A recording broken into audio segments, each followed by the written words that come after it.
he's going after the cartels, and everybody's shocked. Don't be shocked. This is a man who was elected president because he says and then he does.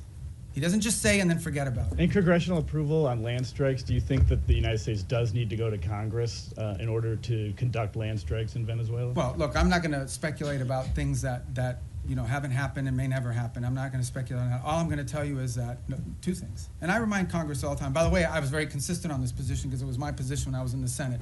Number one, no administration, Republican or Democrat, has ever accepted the War Powers Act as being constitutional. That said, multiple administrations, including this one, have sought congressional approval and or certainly congressional notification of actions taken. Why? Because American action is always strongest when it has the buy-in and the participation of a broad set of actors. Now, given our current political climate, that's not always easy because we do have people today in politics that are against everything that President Trump is for. It doesn't matter what it is. It doesn't matter if they themselves had the same position. If it's President Trump's idea, they're against it reflexively. Okay? That's the nature of the current climate in our politics. But I can tell you that to this point, nothing has happened that requires us to notify Congress or get congressional approval or cross the threshold into war. We have very strong legal opinions. We have now briefed Capitol Hill 23 times, 23 briefings, bipartisan briefings on Capitol Hill. I have personally participated in 6 of those 23 at the highest levels of the committee, but then the full House and then the full Senate, which, by the way, are always interesting. Now, okay, get it. I've been there before, okay? So I was part of this thing in the past as well. But you do this briefing, you answer all their questions, and then they go out and tell people, we heard nothing, we saw nothing, that we were pleased with. They already had their answer before they went in, but we do them anyways.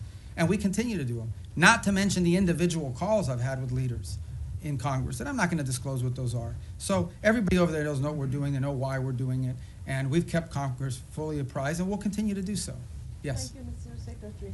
The settlers' violence is rampant in the West Bank. The what is, I'm sorry? The settlers, yes, the Israeli okay, settlers' violence in the West Bank is being escalating, is increasing. Also, Israel is building around 20 settlements unit. Doesn't this undermine your own effort in the peace process? And also, if I may, on Gaza, the humanitarian situation is dire. The babies have been frozen to death because of the weather.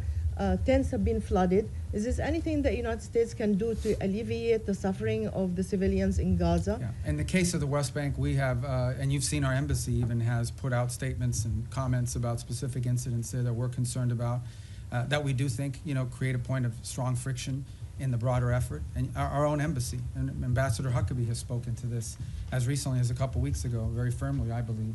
And so we'll continue to communicate that as we have and make our opinion known in regards to its impact on the broader challenges. In the case of Humanitarian, absolutely. I mean, this is the reason why that group is set up there every single day. We've been successful at opening new corridors. We want to continue to see that increase. We want to continue to see the flow of aid increase into those parts of Gaza that are still under Hamas control. But it also goes back, not to sound like a broken record, to why it is so critical to have the border peace put in place and the Palestinian technocratic group put in place. Because that allows us now, when you have this technocratic Palestinian group in place and a stabilization force to provide security, it now allows us to have someone we can work with to turn over the humanitarian aid to and have them be the ones that help distribute it along with these international partners.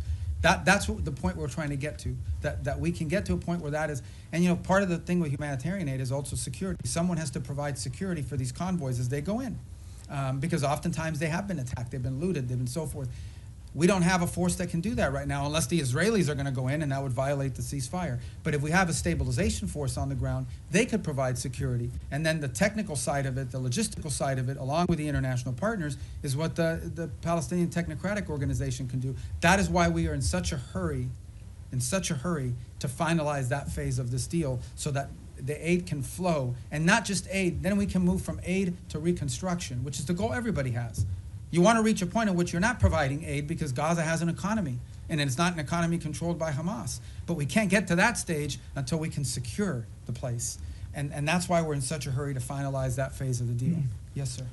Vladimir Putin today I thought you were introducing yourself. No. Vladimir. I'm Vladimir Definitely Putin. not.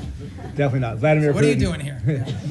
Nick Schiffer in PBS NewsHour. Vladimir Putin had his own end-of-year press conference today. Oh, he's trying to step on my message. Yeah, his went, I think, 4 hours, so we got at least 3 hours.